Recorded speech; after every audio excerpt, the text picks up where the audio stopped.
Good morning, everyone. This is Pastor Veronica, and I am here to share with you a devotion this morning. So let's take a moment and center ourselves with some prayer. Just get comfortable wherever you are and take a few deep breaths. And let's pray. Creator God, you made the earth and everything in it, and you made each and every one of us. Let us give thanks for our bodies, however they feel today, because we know that your Spirit breathed life into them. Bless us now. Open our ears to hear you, open our eyes to see you, and open our hearts to know you. And let all your people say, Amen. So today we're continuing our look in a little deeper look into Velvet Elvis, Repainting the Christian Faith, written by Rob Bell. Here's my copy. If you are looking to get a copy of this book yourself, you would want to check out zondervan.com, and you can go there and you should be able to get yourself a copy there as well. So, Velvet Elvis, Repainting the Christian Faith by Rob Bell. So part of this, which we have been hearing, has talked a lot about, in movement one is called Jump, and it introduced to us with the author is jumping on a trampoline with his son. And they're jumping very, very high, and it's quite scary. And so he's been relating the way, the role that the springs of a trampoline have in a trampoline, and how our faith can have springs as well. So let's continue. If there is a divine being who made everything, including us, what would our experiences with this being look like? The moment God is figured out with nice, neat lines and definitions, we are no longer dealing with God. We are dealing with somebody we made up. And if we made him up, then we are in control. And so, in passage after passage, we find God reminding people that he is beyond and bigger and more. This truth about God is why study and discussion and doctrines are so necessary. They help us put words to realities beyond words. They give us insight and understanding into the experience of God we're having, which is why the springs only work when they serve the greater cause, us finding our lives in God. If they ever become the point, something has gone seriously wrong. Doctrine is a wonderful servant and a horrible master. The springs are huge. They hold up the mat, but they aren't God. They aren't Jesus. Somebody recently gave me a videotape of a lecture given by a man who travels around speaking about the creation of the world. At one point in his lecture, he said, "If you deny that God created the world in 6 literal 24-hour days, then you are denying that Jesus ever died on the cross." It is a bizarre leap of logic to make, I would say, but he was serious. It hit me while I was watching that for him, faith isn't a trampoline. It's a wall of bricks. Each of the core doctrines for him is like an individual brick that stacks on top of the others. If you pull one out, the whole wall starts to crumble. It appears quite strong and rigid, but if you begin to rethink or discuss even one brick, the whole thing is in danger. Like he said, no 6-day creation equals no cross.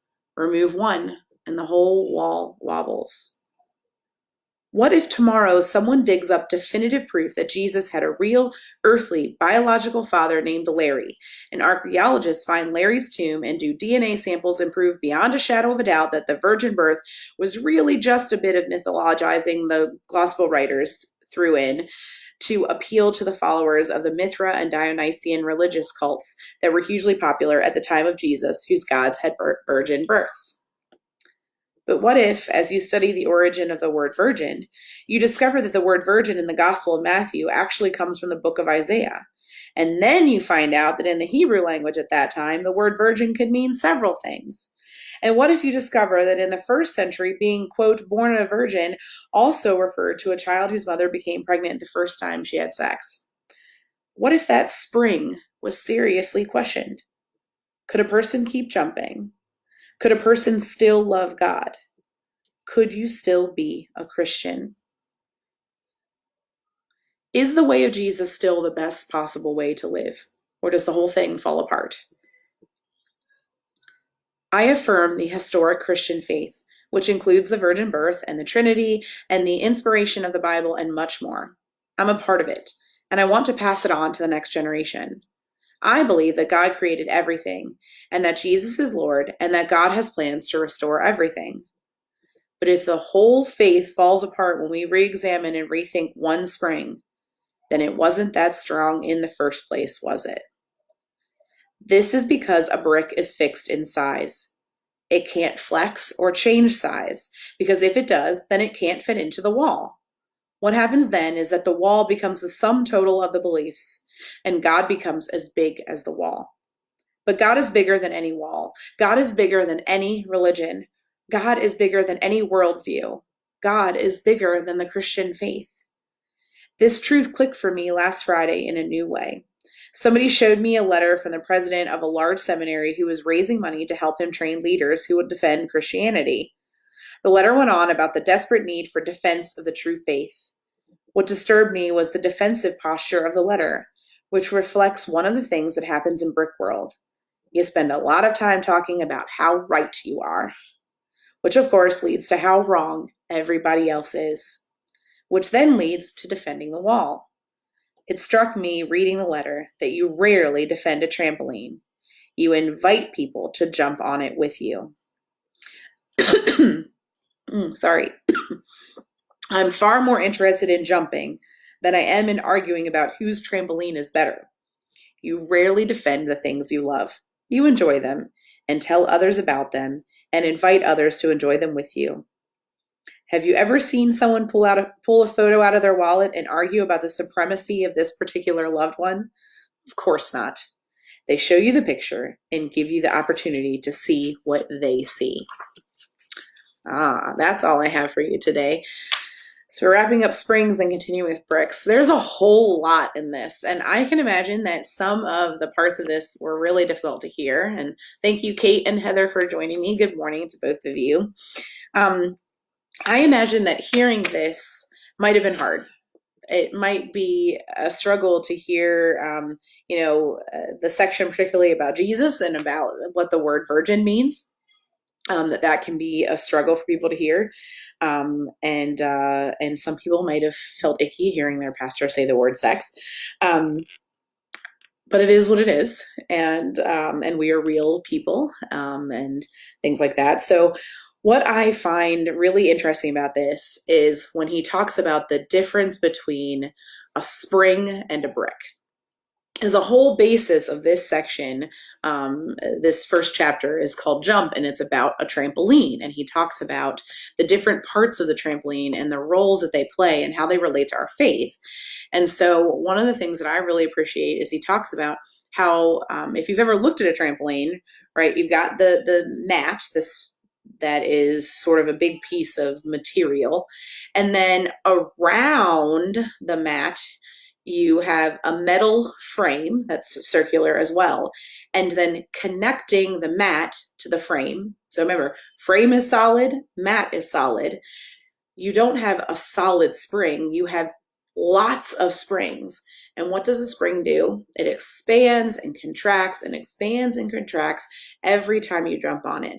Springs are flexible and movable, and springs can be replaced.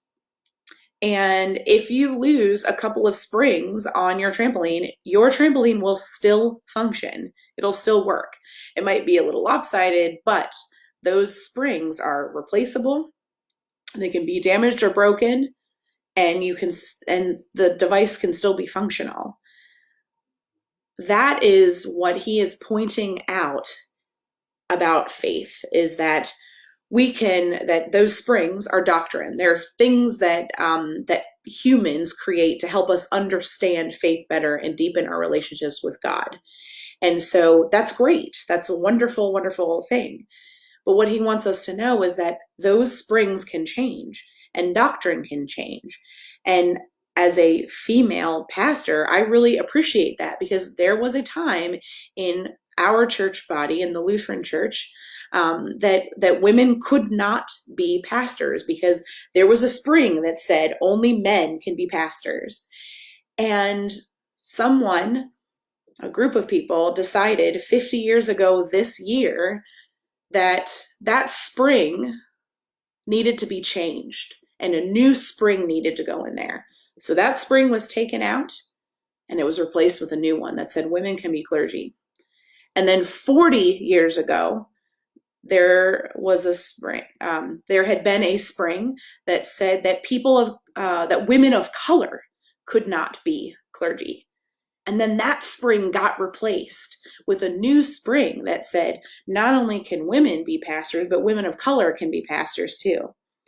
And then 10 years ago, there was a new spring. And that spring said that not only can women be pastors, but women of color can be pastors, and LGBTQ women can be, or LGBTQ people, not just women, but LGBTQ people can be pastors in our church body that we are a part of now, which is now the Evangelical Lutheran Church in America. And so those springs that determined and defined specific rules about our faith, they were changed out. And you'll notice that when those things were changed out, that the trampoline, the church didn't fall because of that, that we were still able to function and be a church and be church in the world. And I love that idea because I refuse to believe that our faith is like a brick wall where anytime you change a brick out, it collapses or it's at risk of collapse. I don't know if you've ever built anything. It's sort of like what he's trying to say is our faith is not the Jenga game. You know, if you guys have ever played Jenga, Jenga has these little, I don't know, they're probably about the size of my finger, little pieces of wood, and they stack sort of like this. So you'll have like 3 this way, and then 3 this way, and then 3 this way, and it stacks up. And you slowly pull the little pieces of wood out, and then you stack them on top again is what you're supposed to do.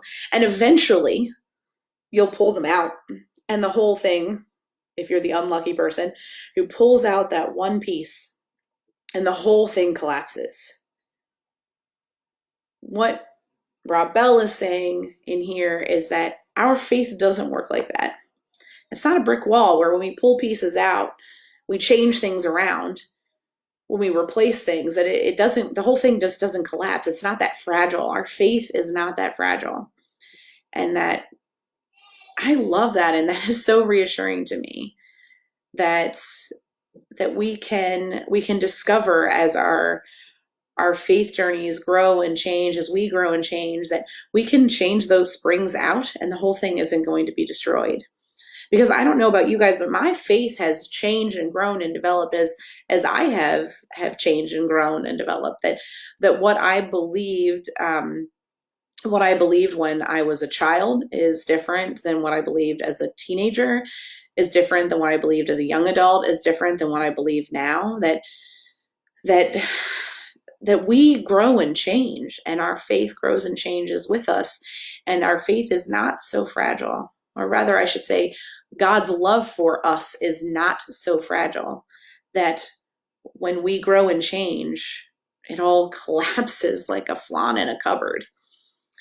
I love that he points that out because it is so easy for us to look at, we sort of like to look at things linearly, like they are linear. Sorry, I was having a struggle with that word. So we like to look at things on a straight line, right? That's just an easy way to look at things, that you go from point A to point B to point C. And so it makes sense that we would look at our faith like it's a brick wall. All right, well, here is when I was born and the Holy Spirit breathed life into me. And then here's another brick here that is, my parents telling me they love me. And then here's a brick here that is when I was baptized. And then we start another stack. And then up here was my first time I went to Sunday school. And here is the first time somebody prayed with me. And we stack all these things up, and we think, oh, well, this is just building a wall and it's strengthening our faith. It becomes a foundation for our faith. But there is a problem, and that is what Rob Bell points out, is that when we start pulling those out because things change or we grow and we are different, that if we pull out all the bricks on the bottom row, The whole thing's going to fall down. If we pull out a significant enough number of bricks in any one particular section, the whole thing is in danger of collapse. God's love for us is stronger than that. God's love for us is not fragile at all. And that's why, even though the trampoline idea seems a little silly, it really fits, because those springs become the things that need to grow and change with us as we get older, as we get wiser, as we experience different things in our lives that change the way we view our faith and the way we view our relationship with God through Christ. And one of my favorite things in this is I am far more interested, actually, it would go, it struck me reading the letter that you rarely defend a trampoline. You invite people to jump on it with you. I am far more interested in jumping than I am in arguing about whose trampoline is better. You rarely defend the things you love. You enjoy them and tell others about them and invite others to enjoy them with you. And I think that's a trap we get into with our faith. So often we find ourselves defending it, and we defend really with a lot of anger. And there's nothing wrong. And there's a difference, I want to point out, there's a difference between anger and passion, right? It's sort of like, I'm going to use an example that's been, I've seen floating around a lot on social media in particular. There is a show on Netflix called Tiger King. And I know a lot of folks are watching it. My husband and I have watched a few episodes. It is like watching a train wreck. And I'm not recommending the show. But there's a difference between someone who enjoys it and shares a post on their social media and says, hey, I really enjoyed this show. It was a lot of fun to watch, and it was a great distraction from all the stuff in the news right now.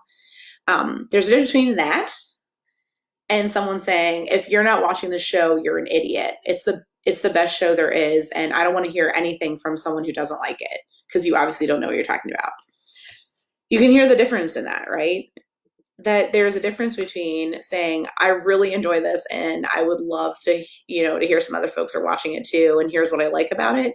And someone saying, if you're not watching this, then I don't want anything to do with you. We can sometimes be that way. And not even about our faith, but just about in other things that we feel strongly about and passionate about, that we get angry when other people don't get on board with us.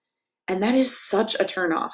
If you are trying to share faith with someone else, like the worst possible way you can share Christianity with someone is basically saying, if you don't believe the exact same way as me, I want nothing to do with you. Or telling someone they're stupid for disagreeing with you. That is not going to help someone. If you want someone to come and join you on your trampoline, you don't bully them into doing it with you. You show them how much fun it is. You show them how good it is for your body to be moving and exercising and laughing. You let them see in your actions what a wonderful thing it is. So what if we take out the word trampoline and put church or faith?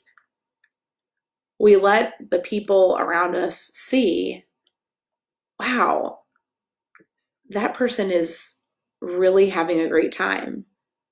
Their soul is healthy. Their spirit is strong. They are joyful. And they're not forcing me to get up there with them. They're inviting me to be a part of that with them.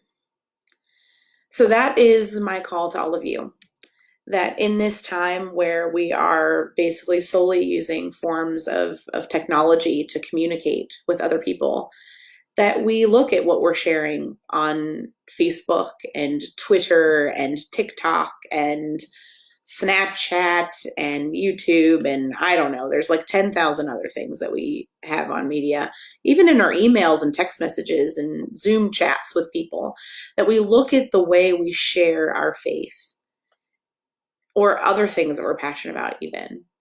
And we don't use force and pressure and bricklaying to say our way is the only right way, but rather we invite people into an amazing experience of joy.